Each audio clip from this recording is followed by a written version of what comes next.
de los Estados Unidos, Joe Sleepy Biden, como dice una cosa, dice otra. Pues mientras aseguraba que era un amante de la paz, mientras aseguraba que tendría líneas rojas para que Ucrania no pudiera atacar con sus armas las profundidades de Rusia, particularmente Moscú y bases militares que están alejadas de la frontera con Ucrania. Bueno, pues este histórico 26 de septiembre del año 2024 podría ser el inicio del fin, porque prácticamente como Joe Biden ya se va, ya se acabó y además se acabó vergonzosamente, parece que quisiera extinguir a la humanidad con él. Es decir, parece que o existo yo o se va todo a la mierda. Y en ese contexto, Sleepy Biden responde a Vladimir Putin, quien el 25 de septiembre había dicho, pues cambiamos nuestra doctrina de disuasión nuclear para atacar con armas nucleares, no solamente quienes nos ataquen con armas nucleares o pongan en riesgo la existencia del Estado ruso, sino también para aquellas potencias que participen, aquellas potencias nucleares que participen ayudando a que nos ataquen otras no nucleares. Estaba cantadito. Era un mensaje para Estados Unidos, Reino Unido y Francia. Y por ahí una no nuclear, pero que ha apoyado muchísimo a Alemania. Bueno, pues Joe Biden dijo, pues vamos a ver si es cierto que se atreve Putin. Y básicamente acaban de aprobar, ni más ni menos, que un paquete de 8,000 millones de dólares más de asistencia militar y la entrega de armas de largo alcance, horas antes de un encuentro, pues literalmente con Volodymyr Zelensky. Cita textual de lo que afirmó Sleepy Biden, que valga la redundancia, se la pasa durmiendo y cuando despierta, despierta para guerra, guerra, guerra. Dicen, el día de hoy anuncio un aumento de la asistencia a Ucrania en materia de seguridad, una serie de medidas adicionales para ayudar a Ucrania en esta guerra. Yo me pregunto, ¿qué haría Estados Unidos si Rusia o China abiertamente dijeran que apoyan a un país con el que Estados Unidos está en guerra, que le mandan armas a ese país para que ataque a Estados Unidos, como por ejemplo cuando atacó Irak o Afganistán? Me parece que la sociopatía de las élites estadounidenses de verdad cada vez tiene menos límites y una arrogancia brutal. Joe Biden convoca a una reunión de alto nivel en Alemania para octubre con más de 50 países aliados a Ucrania en aras de coordinar los esfuerzos en la defensa contra la agresión Rusia. De paquete comprometido de 8,000 millones de dólares, 5,500 millones se destinarán para las armas y dicen la defensa dentro de Ucrania y tendrían que ser utilizados prácticamente antes de que concluya, perdónenme, el año fiscal en Estados Unidos, que por lo general lo hace el octubre de cada año.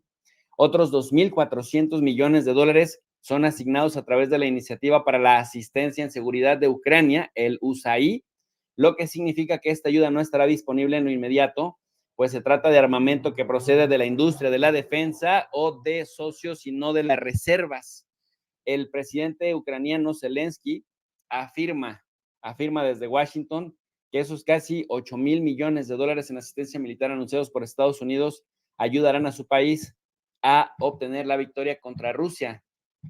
En un comunicado que hace a través de su cuenta oficial de Twitter, Zelensky dice lo siguiente: estoy agradecido con POTUS, presidente de Estados Unidos Joe Biden, el Congreso de los Estados Unidos y sus dos partidos, y esto de sus dos partidos lo dice porque el Partido Republicano está exigiendo en las más altas esferas el despido a Zelensky de su embajadora ucraniana en los Estados Unidos, porque dice que se ha dedicado a hacer campaña a favor del Partido Demócrata. Entonces ahora Zelensky tiene la precaución de agradecerle a Biden, pero también de agradecerle a los dos partidos, porque tiene la soguita en el cuello, y además reafirmarlo, republicanos y demócratas, así como a todo el pueblo estadounidense por el anuncio de hoy de una importante asistencia de defensa de los Estados Unidos para Ucrania por un total de 7,900 millones de dólares y sanciones contra Rusia.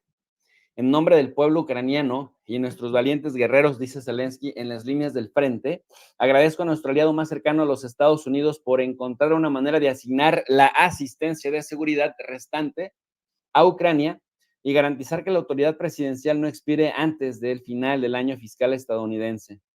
Usaremos esta asistencia de la manera más eficiente y transparente para lograr nuestro principal objetivo común, la victoria para Ucrania, una paz justa y duradera y la seguridad transatlántica. Agradezco a los Estados Unidos por proporcionar los artículos que son más críticos para proteger a nuestro pueblo.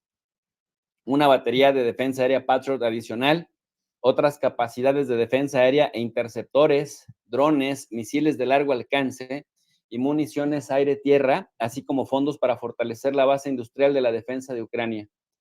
También aprecio la decisión de ampliar los programas para entrenar a más pilotos nuestros para que vuelen en los F-16, así como las fuertes sanciones impuestas para limitar aún más la capacidad de Rusia de financiar su agresión contra Ucrania.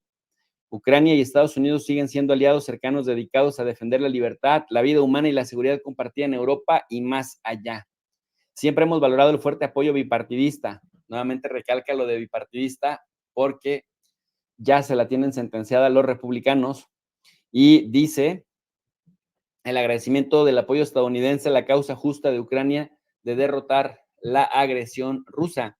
Así que Joe, el Sleepy Biden, ya está a punto de marcharse, pero parece que no se quiere marchar solo, parece que quiere que nos marchemos con él. Dice la corresponsal de RT allá en Washington. Acto número 1, Putin, entre comillas, la agresión contra Rusia por parte de un Estado no nuclear, pero con apoyo y participación de uno con armas nucleares, se considerará ataque conjunto. Pues es que, claro, finalmente son ataques conjuntos. No se podría explicar las agresiones y los ataques ucranianos a tan profunda distancia de las fronteras, a tan distante, o vaya, hasta tan lejanas distancias de la frontera de Rusia con Europa, sin la ayuda de Estados Unidos o del Reino Unido, que son por supuesto potencias nucleares, y no serían tan efectivos los ataques ucranianos sin todas estas ayudas millonarias y todas estas ayudas en materia de transferencia de armas. Por supuesto que son ataques conjuntos. Acto seguido, dice Elena, Biden anuncia el envío de misiles de largo alcance para Ucrania. En conclusión, la misma Elena, los demócratas quieren una tercera guerra mundial. Sí, nada más que no la quieren pelear directamente ellos. La quieren, o sea, quieren que la peleen otros, como históricamente ha sido. RIA Novosti, uno de los medios sancionados en Estados Unidos, publica que Estados Unidos transferirá armas guiadas de largo alcance a Ucrania. Y claro, pues con estas armas guiadas, por supuesto que se puede considerar pues literalmente ataques conjuntos. Y miren la carita de Sleepy. Ese señor nada más ha despertado para decir, si me voy yo, se van todos conmigo.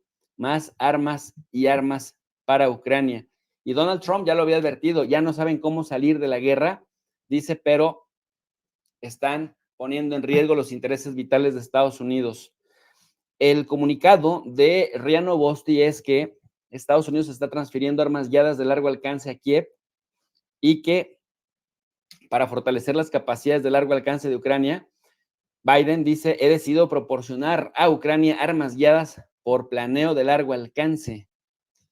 Y en ese sentido, pues, este es un reto directo y abierto en contra de Rusia. La periodista Victoria Nikiforova dice también aquí en RIA Novosti lo siguiente, ponen una imagen horrible de una bomba nuclear estallando, una bomba pesada, y dice, prepárense todos, Rusia ha cambiado las condiciones para el uso de armas nucleares. Y a grandes rasgos, dice Victoria Nikiforova, la tarde del 25 de septiembre se celebró por primera vez abiertamente una reunión del Consejo de Seguridad de Rusia. El presidente Putin habló ante la Cámara sobre cómo se cambiará la doctrina nuclear del país. Estos cambios se adoptan sin demora mediante decreto presidencial y entran en vigor inmediatamente después de su firma. Entonces el tema es relevante, se podría decir candente. El umbral para utilizar todas las armas de nuestro arsenal nuclear, el más grande y tecnológicamente más avanzado del mundo, se ha reducido significativamente.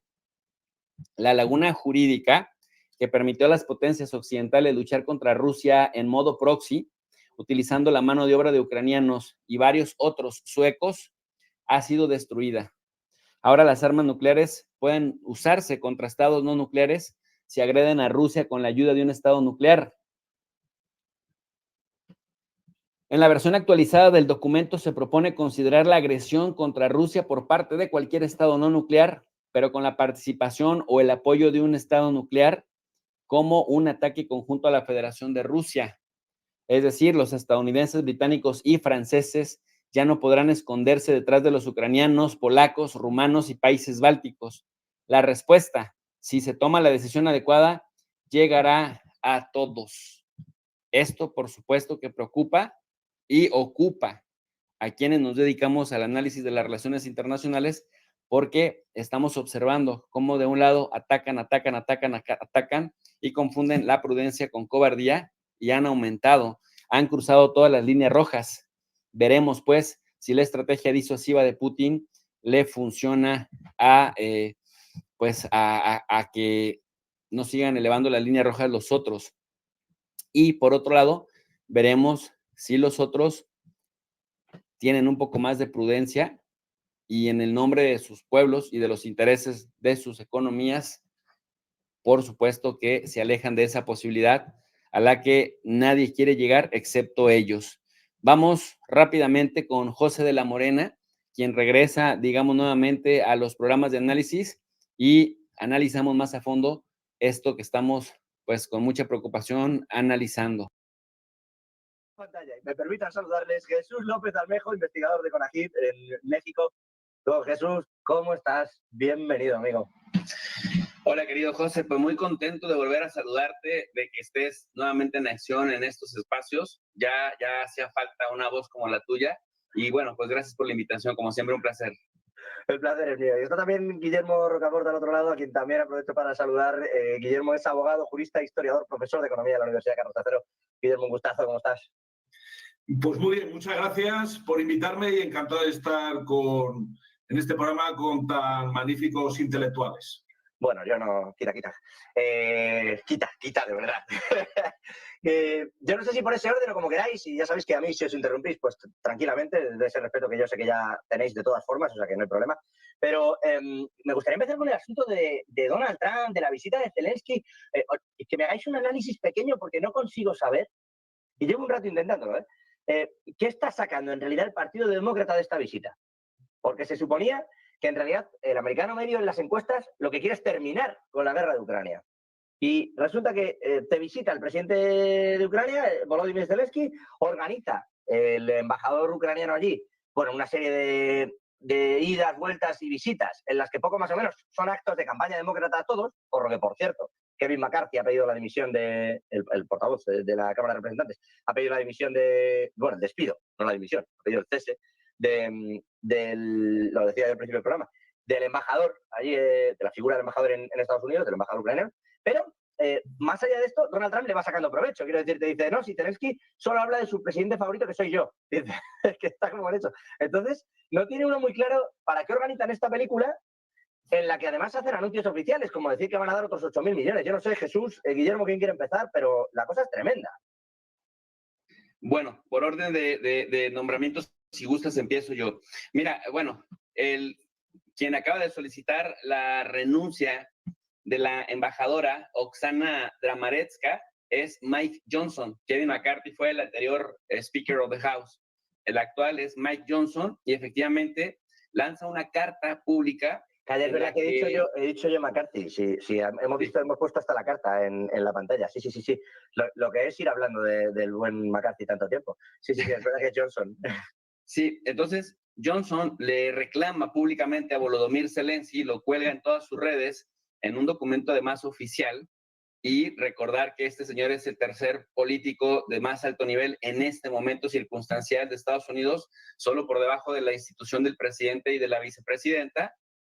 Mike Johnson le dice, oye, pues viene Zelensky, esta señora está interfiriendo en asuntos internos, en asuntos electorales, le organiza una campaña de medios muy importante, acompañándose o haciéndose acompañar por Kamala Harris. No invitas a ningún representante o senador o funcionario de alto nivel abiertamente republicano vas y tomas para todas las cámaras, pues estas lamentables imágenes de Josh Shapiro, un activista sionista que es demócrata, gobernador de Pensilvania, que abiertamente está en pro del complejo militar, y eso, dice Mike Johnson, es más una especie de campaña electoral que el impulsar relaciones bilaterales bipartidistas desde Estados Unidos para el apoyo a Ucrania. Y dice, no olvidar que pues buena parte de los dineros que se aprueban, aunque los aprueba la administración Biden, algunos de ellos, sobre todo los de mayor peso, pues, son apoyos bipartidistas. Pero no solamente, José, no solamente este señor, el Speaker of the House, sino también ya anteriormente Donald Trump Jr. y Robert Kennedy Jr., que ahora está pues literalmente como un rockstar en el Partido Republicano, que recordemos que recientemente se baja del Partido Demócrata, empieza a hacer campaña independiente, por ahí agarra un porcentaje más o menos respetable para un independiente en Estados Unidos, y esto lo transfiere ese capital político que vamos a ver si sí logra materializarse ese traspaso a las filas de Trump. Y escriben un artículo muy interesante en donde dicen: la administración Biden compromete a Estados Unidos y nos lleva al filo de una guerra, una guerra nuclear, a pesar de que el interés nacional vital de Estados Unidos no ha sido trastocado en Ucrania. Si a eso le sumamos que recientemente el presidente Donald Trump, ya como en 3 o 4 ocasiones en las últimas 2 semanas, se ha referido a Zelensky como el mejor vendedor del mundo, porque dice, nos vende historias, nos vende cuentos, y cada que viene a Estados Unidos se regresa con 50 o 60 mil millones de dólares, que en nada beneficia el bolsillo de los estadounidenses. Yo tengo que puntualizar, porque esto lo decimos siempre. En este caso son otros 8.000, pero no es que se vuelva con el dinero. Yo no sé si tú dices que no se vuelve con el dinero se queda en la industria armamentística americana. Lo que hacen es que le dicen, toma, te voy a dar otros N.000 en armamento, y se pagan ahí. Sí. Yo nada más estoy diciendo lo que Trump dice en campaña. Y esto es bien importante porque así como Trump dice esto de Ucrania, pues también lo dice de México, también lo dice de Europa. Dice, por ejemplo, que Europa no colabora nada y que Estados Unidos carga con todo el peso de la guerra en Ucrania, lo cual también es falso. Pero, ¿por qué es importante que retomara lo que dice Trump, sea cierto o no? Porque si gana, en el último evento público que tuvo, que me parece que fue el 25 de septiembre, es decir, ayer, sí. Zelensky ha de estar muy preocupado porque Trump señaló así con todas sus letras, querido José, dice, este señor Biden nos ha empujado, nos metió a una guerra los últimos 3 años, no nos ha beneficiado mucho que digamos, pero, y cierro con esto, pero dice, pues ya no sabe cómo salirse de esta guerra y es consciente de que los rusos pelean y pelean hasta el final, como pasó con Hitler y como pasó con Napoleón. Dice, por esta razón, yo voy a acabar con esto y inmediatamente les voy a sentar a negociar a Putin y a Zelensky. Y Zelensky ya respondió desde el Consejo de Seguridad y desde la Asamblea General de las Naciones Unidas, que es que quizás Trump no sepan realmente de la situación, es decir, lo desacreditó públicamente, y esto aunado a que el Speaker of the House ya está demandando la renuncia de la embajadora ucraniana en Estados Unidos, me parece que la cosa está clara. Si llega Trump a la presidencia, en enero o febrero del 2026, del 2025 estaríamos viendo ese paso pues complicado y complejo para este liderazgo ucraniano, José. Sin ninguna duda, complejo, y yo no sé si, bueno, dices tú, no tiene por qué ser verdad, es que no es verdad. O sea, claro, es así, no tiene por qué ser verdad. En general, lo que se diga en campaña no suele ser verdad, pero si además es en las elecciones norteamericanas, pues uno ya agárrese, que es lo que pasó toda la vida. Y le voy a trasladar, en vez de hacer yo especulaciones, la misma pregunta a Guillermo, pero añadiéndole este trasfondo que comenta Jesús, Guillermo, sobre si hay una realidad o no, preguntarte, oye, es que siguen ahí los vínculos entre Trump y Rusia. Eso sigue siendo parte de un juicio sumarísimo que se tiene en Estados Unidos y que de pronto se ha salido de la agenda pública.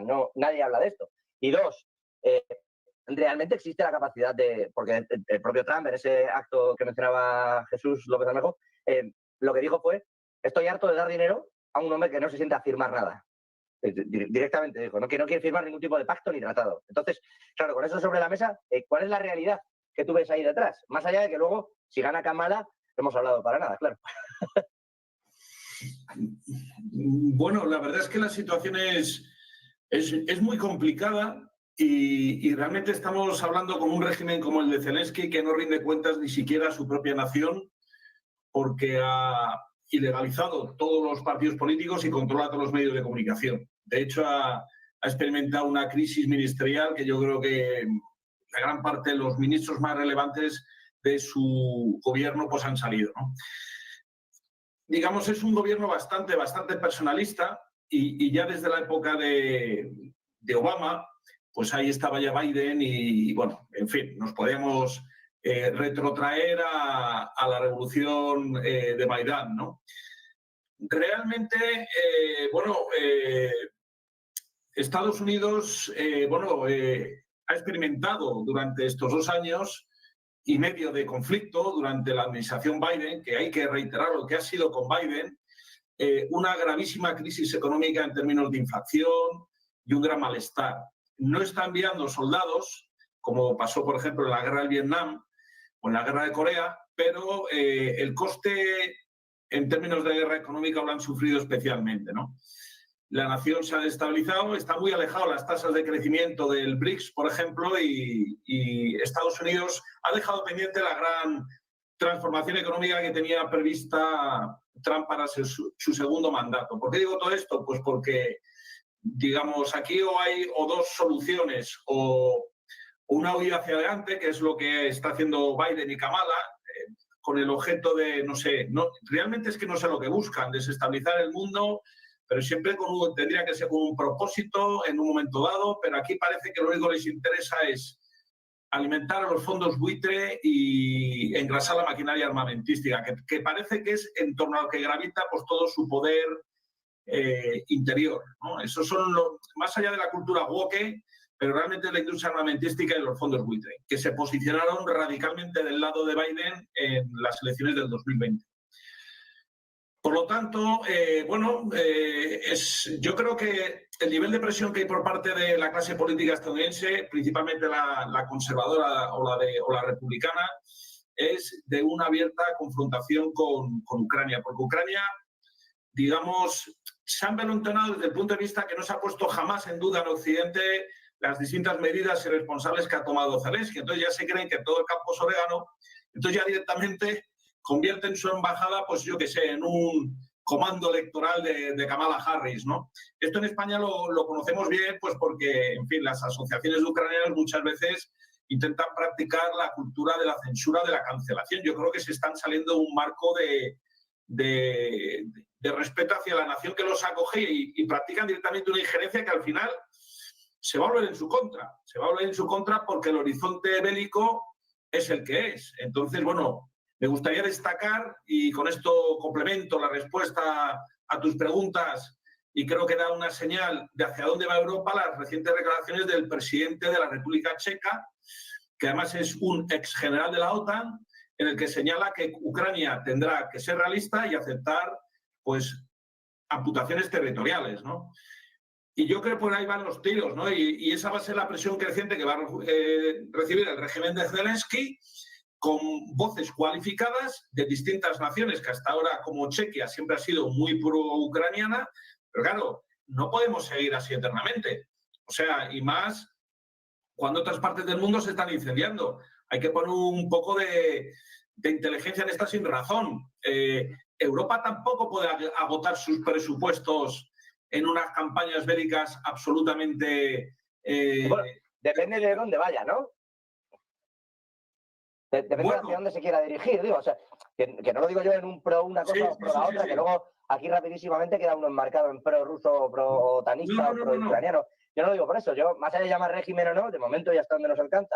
Bueno, pues ahí está Zelensky, que sale con sus votos, ahí está Putin, que sale con los suyos, y cada uno haga lo que quiera. Pero si Europa va o no va, lo que quizá tendría que tener, más allá del estamos defendiendo una zona, que se puede entender, pero que claro, tiene que tener un límite en algún punto, como dice Guillermo, es ¿para qué y hacia dónde? Correcto, correcto. Ya parece que la próxima etapa o la meta siguiente va a ser que lleguen los misiles a Vladivostok, ¿no? Entonces, no sé, lo siguiente que va a ser, utilizar satélites. No sé, la cosa se está poniendo muy fea, porque si hacemos los paralelismos también con Gaza y esta esta especie de guerra tecnológica ya que está absolutamente descontrolada, con operaciones de inteligencia asombrosas, realmente el riesgo de escalada es terrible, ¿no? Y no olvidemos una cosa, que la Unión Europea se creó básicamente para traer paz a Europa, y esa paz se tendría que trasladar también a sus fronteras. Europa no tiene paz, ni en la frontera sur, Marruecos básicamente, y menos aún en la frontera norte. Porque no está solamente el caso de Ucrania, acordémonos lo que pasó con la Yugoslavia. Y ahí Estados Unidos tenía mucha fuerza y Rusia estaba derrotada económicamente, sobre todo, ¿no? Entonces, si la Unión Europea, en vez de fomentar la paz y ser una potencia, digamos, defensora de la paz, como fue desde su época fundacional, se dedica a echar leña al fuego, pues al final eso nos va a acabar salpicando. Eso es indudable. O sea, hemos tomado una posición geopolítica bastante beligerante y tarde o temprano nos van a poder volver con la misma moneda. Y eso lo tenemos que aceptar y poner en los medios. Oye, os pregunto a los dos, Jesús y Guillermo, al hilo de lo que está sacando y de la paz en los territorios europeos o no, hace poquito alguien me decía, cuidado porque vienen elecciones en Georgia, bueno, y Moldavia y tal, pero así como Maya Sandu desde Moldavia tiene clarísimo el qué está haciendo y el cómo, y viene hablando de injerencias, de propaganda, de la guerra de guerrillas que le están haciendo esa especie de proxy mediático que dice que le están haciendo desde Rusia, en Georgia tienen el problema de que lo alimentan. Quiero decir, tienen el problema o la virtud. Si ellos quieren irse a ese lado, será fantástico. Pero entonces tiene el problema Europa de que Georgia sí estaría alimentando esa propaganda de cara a las próximas elecciones. O sea, podríamos ver como ocurrió con Robert Fico, que de repente gana alguien en Georgia que no quiere seguir la línea marcada hasta ahora. Yo sé que esto no estaba en el menú, pero ¿cómo veis esa situación?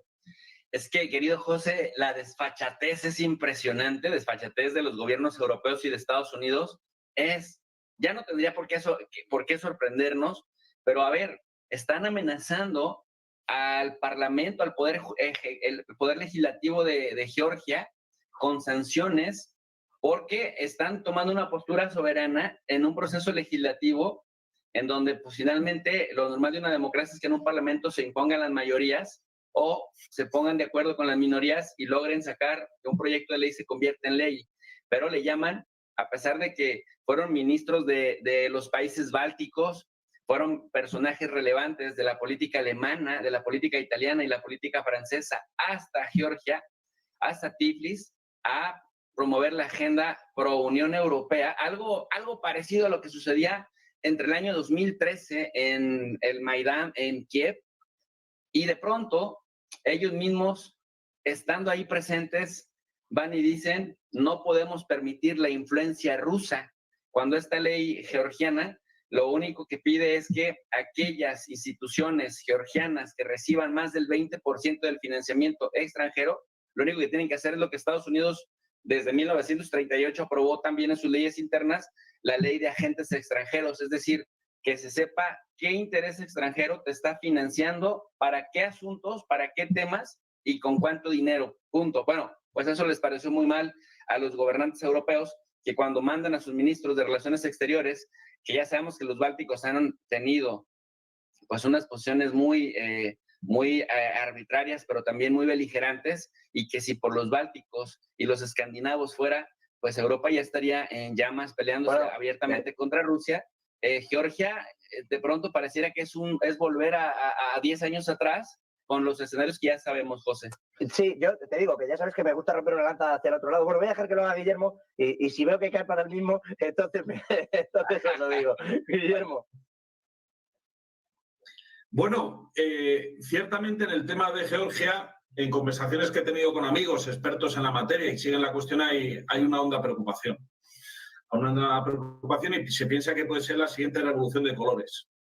Entonces, yo creo que es muy positivo. Ojalá se hiciera en España. ¿Perdón?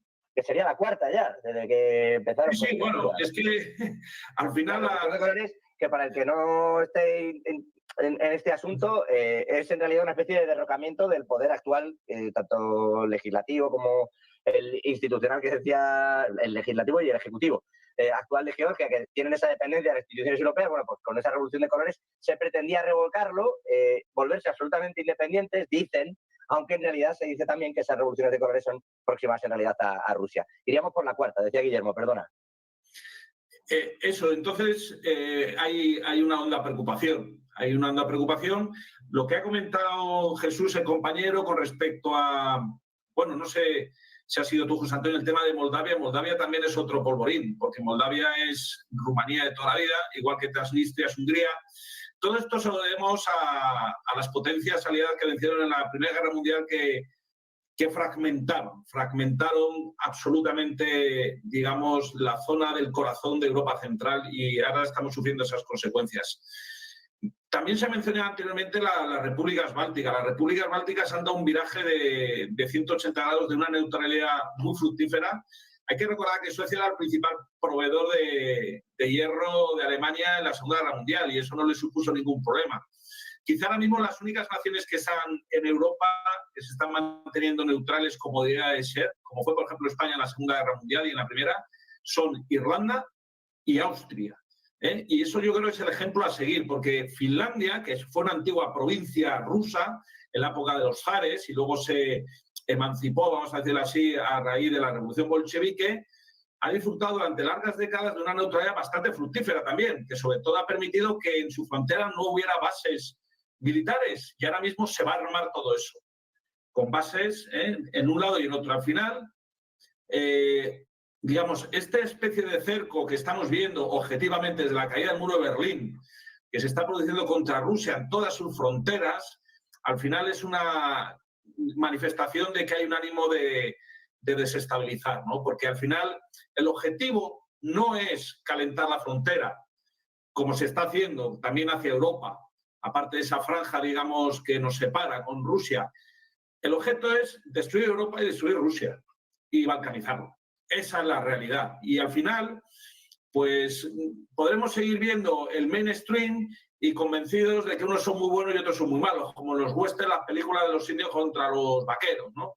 Pero al final, cuando uno profundiza un poquito más y se va dando cuenta, sobre todo el rastro de violencia que va quedando por el camino, la cantidad de proyectos nacionales que han sido frustrados y ese afán, insisto, de generar caos y destrucción y división y guerra civil, pues oye, ya llega un momento en el que tenemos que resaltarlo, porque al final eso nos acaba salpicando a todos, ¿no? Que es lo que estamos viendo ahora mismo en Europa. Por lo tanto, es una situación crítica, y de luego lo de Georgia, eso apunta muy feo, y creo que quedan pocos meses para procesos electorales fundamentales. Bueno, es que alguien, por no acabar señalando, que a mí no me gusta que lo hagan y no lo hago, pero alguien llegó a decir, ¿has visto cómo a Fico le han disparado y tal? Cuidado a ver qué hacéis en Georgia. O sea, una afirmación desde el seno de la Unión Europea, o sea, una cosa como bastante tremenda. Como que no te lo esperas, pero suena amenaza de aquí a... Con respecto a Fico, efectivamente, que además parece que solamente apuntan a los que piensan de una manera con respecto a la guerra de Ucrania. Y es una realidad. Fico, según me ha venido un testimonio de una persona que ha estado allí recientemente y muy bien posicionada, rápidamente el mainstream nos dijo que no pasaba nada, que se iba a recuperar, que en fin, bueno, Fico tiene 3 tiros en la barriga y un tiro en la pierna, que le han dejado prácticamente incapacitado, según me han comentado, y me fío de esa información. Es decir, no lo han matado, pero lo han dejado ya, creo que al margen de ese debate político tan importante que hay ahora mismo, sobre todo en el centro de Europa. Entonces ahora hay personas, como por ejemplo Víctor Orbán y otros tantos, que digamos, corren serio peligro. Mientras hay otros que, bueno, parece que no les va ni a orinar una mosca, ¿no? Y eso es una realidad. Voy a trasladar la tertulia al Líbano, a la ONU y a los procesos de paz, antes de que Guillermo me acabe metiendo en un problema en el programa de hoy. Y que, diciendo las cosas como son, que también es así. O sea, que Fico dice, no, se ha quedado así. Suerte tiene de estar vivo después de 4 disparos, la verdad. Y porque José dice que no le dio. Jesús.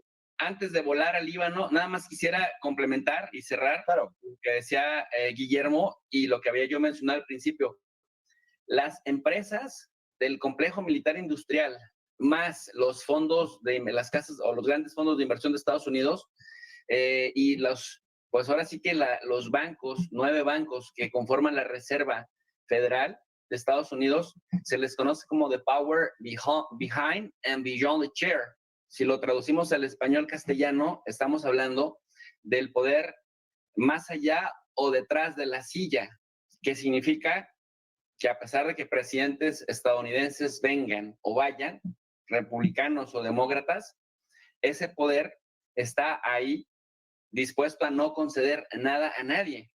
Y entonces, si nos ponemos a ver una publicación reciente, que de hecho también la hicieron extensiva ahí en Europa, fíjate que de las 100 empresas más grandes del mundo que se dedican a la venta de armamento, a la comercialización, que se llaman elegantemente empresas de la defensa, 42 son estadounidenses y 7 son de las 10 más importantes que más lucran con las guerras, pues son estadounidenses. 42 de 100 y 7 de 10.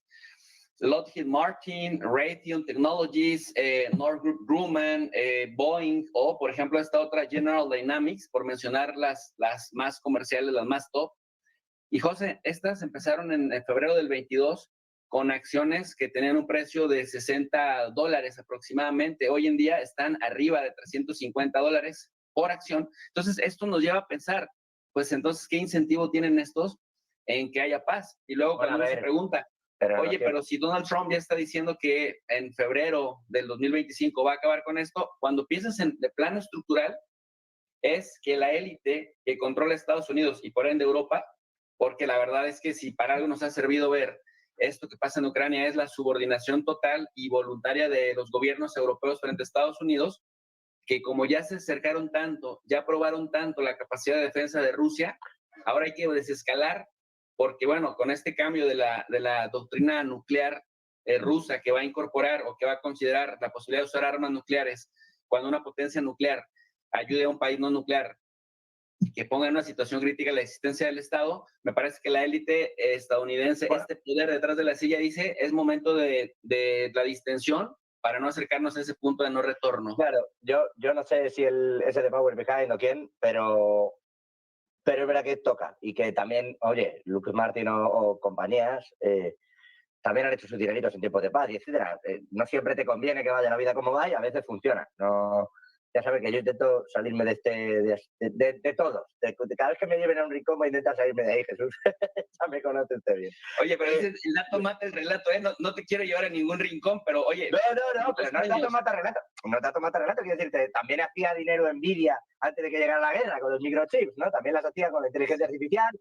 Quiero decirte que en tiempos de paz, aquello de los romanos del Parabellum también funcionaba, muchas de estas industrias. Es a lo que me quiero referir. Sí, que no siempre sí, pero si comparamos que ha subido, imagínate, de 59, $60 por acción a 350 en promedio, pues ha sido bastante lucrativo para ellos. Pero bueno, por ejemplo, como proyecto militar, el ARPANET, y de repente tienes Internet, y de repente tienes Google, y tienes a las grandes empresas también norteamericanas. Quiero decir que no es necesario tampoco que sea siempre la misma industria la que se lleve los tronquitos para alimentar su hoguera. Yo creo que sí, pero al final, ¿sabes lo que están haciendo?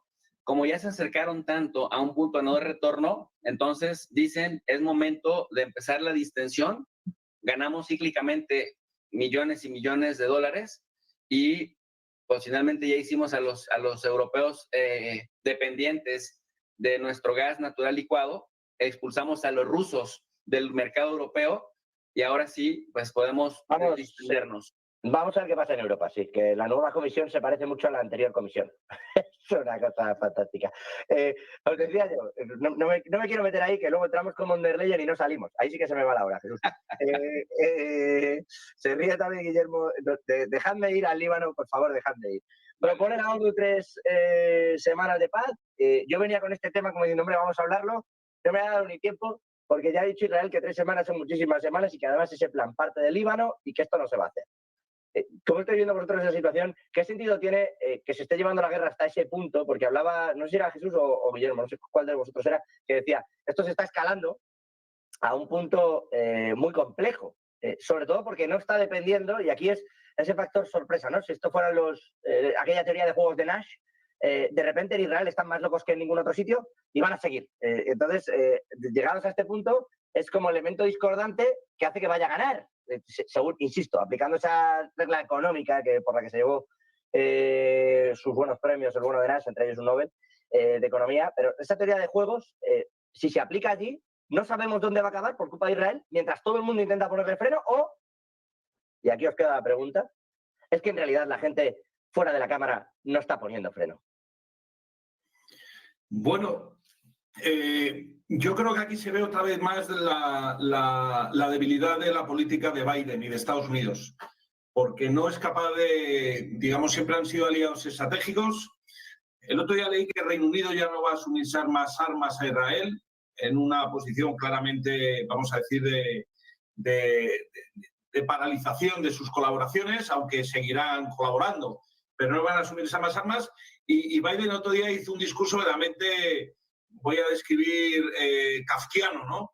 O surrealista en la Asamblea General de Naciones Unidas, cuando dijo que prácticamente como que el mundo está alcanzando niveles un poco de descontrol y que hay que controlar, cuando es precisamente su falta de liderazgo, porque ahora mismo él es un presidente ausente, el que nos lleva a esta situación. Por lo tanto, en esa estructura, vamos a decir, de múltiples agentes hegemónicos del mundo que ya se vieron en su momento en la guerra del Yom Kippur y en otras anteriores, donde la Unión Soviética entonces apoyaba al mundo árabe, en este caso, reitero que pareciera que ya no voy a decir Israel, sino que Netanyahu, pues quizá a lo mejor presionado por el, pues digamos, puede estar como presionado con Sánchez por Bildu y por Junts, prácticamente. Entonces está tomando decisiones Netanyahu verdaderamente, yo creo, bastante duras, ¿no? Porque hasta ahora pareciese que le está yendo bien a Israel, ¿no? Pero no va a ser siempre así. A lo largo de la historia, cuando uno ve las diásporas que han sufrido, yo creo que eso debería invitar un poquito a la reflexión, ¿no? También los romanos en su momento sufrieron una serie de rebeliones y al final, ¿cómo reaccionaron? Pues provocando yo creo que la última gran diáspora, ¿no? Y eso es una cosa que además está calando en la opinión pública, yo creo que de una forma desideologizada. Porque claro, en un solo día provocar 500 muertos y además, como se ven, bastantes de ellos población civil, eso al final tiene un deterioro, digamos, importante. Y aunque haya muchos trolls y bots en X, Twitter y en otras redes sociales que parece que Israel tiene un apoyo, vamos a decir, importante, no olvidemos que la sociedad occidental ya no es la preponderante. Ahora hay otros mundos, hay otras civilizaciones que tienen mucho poder y el mundo árabe, pues no sé si son 2.000 millones de personas, ¿no? Y si estamos viendo cómo están reaccionando las naciones aliadas tradicionales en la zona, como Jordania y Arabia Saudí, incluso la propia Egipto, debería hacer reflexionar. De hecho, ha habido, como todos sabemos, divisiones importantes en el gabinete de Netanyahu, ¿no? La cuestión es cómo un hombre que está, podemos decir casi como Sánchez, al borde del banquillo, ¿cómo puede seguir tomando esas decisiones y su Estado no le pone freno? A mí me deja verdaderamente un poco preocupado, ¿no? Es que tú hablas de un... Perdona, Guillermo, sí. Sí, yo sí, acabo. No, decía que tú hablas de esa guerra mediática, de si Israel la gana en una zona o en otra. Bueno, es que ciertamente con los últimos ataques, con el tema de los walkies, ahí creo que ha dado un giro importante. Todo este asunto de los famosos pagers, esos walkie-talkies que explotaron, etcétera, que de repente les explotaban a gente que en algunos otros vídeos decían ser civiles y de repente ya no lo eran. Y creo que con ese golpe ha ganado Israel más de lo que yo creo que incluso Israel esperaba, porque de repente como que ha desmitificado muchas de las cuestiones. Alguien decía ayer aquí en el programa que parte de la política de los países árabes, ya no de Gaza, ¿no? Pues ya lo estamos viendo en Líbano, etcétera, es victimizar lo que está ocurriendo, es decir, mostrar los daños, lo que hace, y que habría que evaluar exactamente cómo se está haciendo el control interno de esa comunicación por parte de Israel, porque lejos de victimizarse, lo que ocurre es que en realidad prácticamente no se le conocen bajas. Entonces es curioso cómo está llevando toda esta política. Dices, ¿tú en algún momento cambiará? Bueno, seguramente, porque de momento la guerra solo está escalando de un lado. Exactamente, y no olvidemos que ahora va a haber una sesión plenaria donde se va a desplazar Netanyahu y habrá que ver los posicionamientos básicamente de las naciones, vamos a decir, el mundo multipolar, ¿no? Entonces ahí es donde se van a producir, yo creo que, digamos, unas sesiones bastante clarificadoras a este respecto, porque desde luego lo que diga la ONU tiene mucha importancia. No olvidemos que la ONU es un actor principal, tiene 10.000 soldados cascos azules, UNIFIL, en el sur del Líbano, de ellos 650 españoles, 1.100 italianos.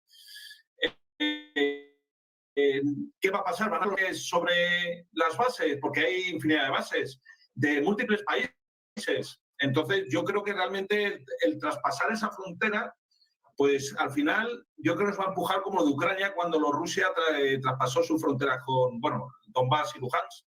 Va a generar una escalada importantísima y eso es un riesgo que además, digamos, hasta ahora, el otro día decían, las guerras de Israel han durado pocos días porque han sido reacciones muy intensas, muy duras, con mucho apoyo tecnológico estadounidense, pero ya la tecnología se ha equiparado. Ya hay otros actores. Entonces, ¿puede Israel desempeñar un conflicto de larga duración? Yo si no no sé, tiene ni población ni frontera. Claro, económicamente es difícil porque gran parte de su núcleo militar es a su vez quien trabaja de repente en la industria, en el campo, y entonces eso se ve, ¿no? La caída del PIB y en el... Pero claro, como está subvencionado, si tampoco es una cosa, me vais a aprender, gigante, pues con que subvenciones esa parte que cae, ya lo arregla. Ya será problema de Israel del mañana, ¿no? Arreglar lo que hayamos dejado mal hecho en casa económicamente hablando. Jesús, una lectura de todo esto, ¿le tiene mucha fe Guillermo a la ONU? Mira, la ONU finalmente lo único que hace es pues tratar de trabajar por la coexistencia pacífica en un contexto en donde ya cualquier guerra en cualquier región del mundo podría escalar y poner al mundo al borde de un enfrentamiento nuclear, ahora que se puso pues muy de moda rebasar líneas rojas, ¿no? Entre potencias nucleares, y solo basta que 2 potencias o 3 nucleares estén encontradas y enfrentadas, por ejemplo, en tema de Rusia-Ucrania o en el tema de Estados Unidos-Irán o Estados Unidos-China allá por Taiwán, y entonces volvemos a pensar en la necesidad de una ONU que funcione y que además pues trabaje para los intereses, las tecnologías y los tiempos de ahora, porque buena parte del fracaso de Naciones Unidas es que sigue configurada para responder a intereses de hace 70 u 80 años, pero me parece que es mejor tenerla que no tenerla, porque finalmente es un punto de diálogo en donde se ponen sobre la mesa las agendas distintas y distantes. En torno a lo del Líbano, querido José, me parece que no hay que perder de vista que Netanyahu está acusado por la Fiscalía de Israel de corrupto, de enriquecimiento ilícito y de traficante de influencias, y que antes de que asumiera la primera magistratura por última vez en el último año, en 2023, le estaban por dar una sentencia en firme. O sea, que no solamente son especulaciones, sino que este tipo realmente tiene problemas con la justicia israelí. Pero después de lo que hizo en la Franja de Gaza, la Corte Penal Internacional pues le tiene echado el guante, y países que además sorprende porque históricamente también subordinados a Estados Unidos han ayudado a Israel, como Alemania, Francia y el mismo Reino Unido, han dicho que pues ellos sí aplicarían la sentencia de la Corte Penal Internacional, de tal suerte pues que a Netanyahu en el único lugar en donde no le podría echar el guante la justicia es en Estados Unidos, que es donde tiene más éxito que incluso en el mismo Israel. Le aplauden más y lo apapachan más en el Congreso de los Estados Unidos cada que va a decir las mentiras que quiera decir que en la propia Knesset, en el Parlamento israelí. Y en ese sentido, Netanyahu, además de que ha sido, digamos, uno de los actores, si no es que el actor más dominante de las últimas 3 décadas en la política de Israel, que ha empujado prácticamente a la estructura del Estado a materializar uno de los 3 enfoques dominantes de las teorías de la expansión territorial de las que hablaba Nur Marsalá, es el sueño del Eretz Israel, el expandir las fronteras israelíes cada que la coyuntura internacional lo permitiera. Y si fue Ariel Sharon, José, quien en 2005 saca a los colonos de la Franja de Gaza, Netanyahu quiere ser el que los regrese, pero no solamente el que los regrese, sino el que también amplíe la frontera hacia el río Litani, unos kilómetros arriba de la línea sur. Leía al ministro de la diáspora de Israel, apenas ayer puso un tuit larguísimo, un hilo de largo, la red que ahora se llama X, en donde decía que ni Irak, ni Siria, ni Líbano tenían estructuras estatales válidas, legítimas, y que por lo tanto Israel tenía derecho a ocupar territorialmente lo que considera estratégico. Entonces eso te hace preguntarte, para quienes dicen que Israel solo se defiende y que tiene derecho a defenderse, como supongo que cualquier país, pues si realmente lo que buscan ahí es defenderse, o si el interés es expandirse, pero justificando que se están defendiendo. Y esto, Bueno. nada más para cerrar, esto me lleva a pensar que en la guerra final del año 2006, que duró 30 y tantos días, 32 o 33, Israel iba triunfando en los primeros 25 con la tecnología en esta relación asimétrica que tiene contra las milicias que lo rodean. Pero cuando decidió hacer la incursión terrestre, pues ahí murieron casi 300 militares israelíes y eso terminó con la cabeza de Ehud Olmert. Claro, de hecho, si no me equivoco, en concreto contra las fuerzas de Hezbollah se ha enfrentado 2 veces en terreno y las 2 salió del suelo del Líbano. No venció ninguna de las 2. Por eso, de repente, pues hombre, todo esto que estaba ocurriendo le daba como un cariz diferente que yo no sé cómo acabará. Voy a hacer una brevísima pausa. En realidad es que me quedo casi sin tiempo y os pregunto por Taiwán, China, Taiwán, que es casi como una mezcla, pero dadme un minutito y enseguida volvemos.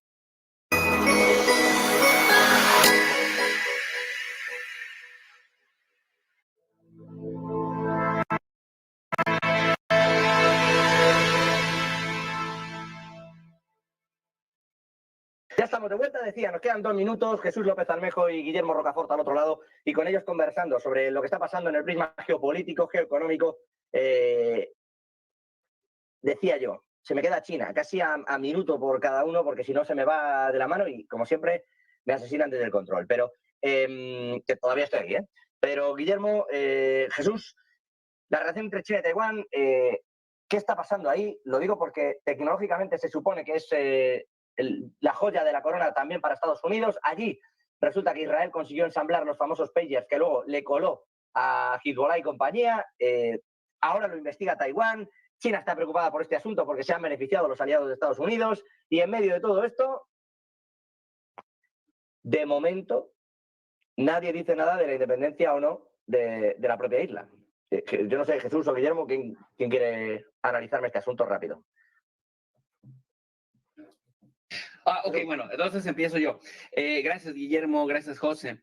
Mira, pues ya en Taiwán se lavaron las manos, ya salió el empresario chino de Apollo Golden a decir, nosotros, pues no, de hecho es una firma europea a la que le permitimos y a la que le damos concesiones para fabricar este tipo de tecnología que para los estándares taiwaneses, pues ya es obsoleta.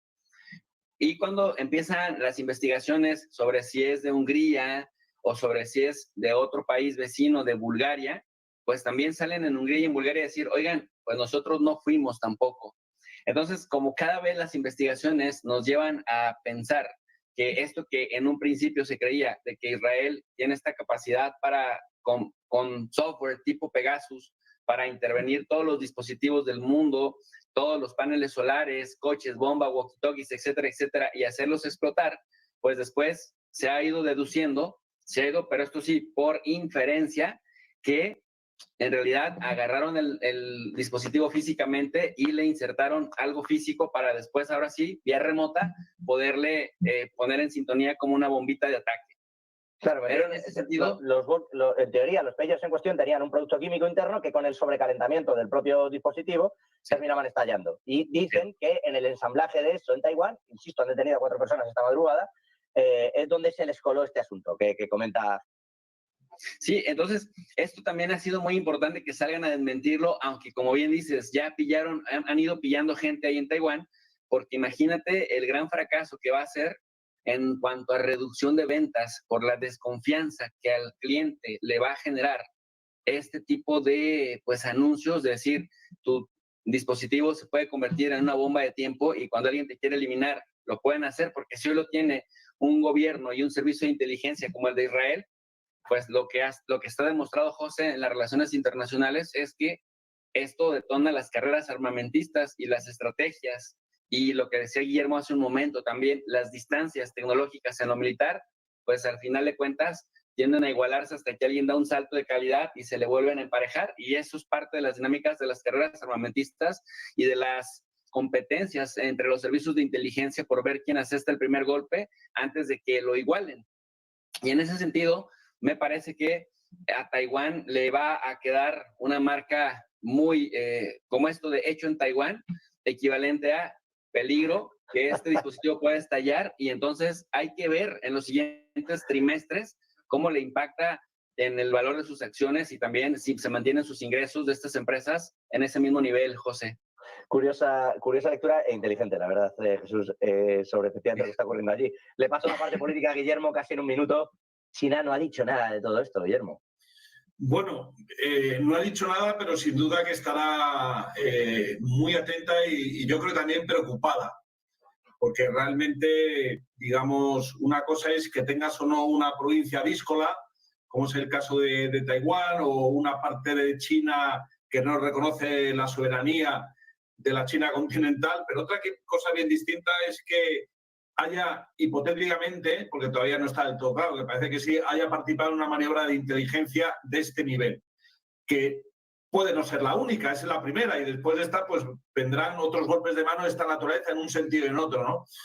Entonces, bueno, aparte que los productos de Taiwán en el resto del mundo van a ser vistos con lupa, si al final se confirma, yo creo que el estatus de Taiwán queda seriamente afectada y su prestigio internacional bastante desacreditado, ¿no? Porque lo queramos o no, ha sido utilizar una puerta trasera tecnológica y al final nos hace ver que tanto la economía como la tecnología se va a fragmentar también en este mundo multipolar. Ya en Estados Unidos han dicho que no quieren tecnología china y va a pasar a la inversa. ¿Por qué? Porque por las puertas traseras de los móviles y del software se abren ventanas o puertas que al final generan desestabilización en las naciones potencialmente enemigas. Por lo tanto, anticipo una fragmentación tecnológica muy importante y, por supuesto, de índole militar, pero también civil.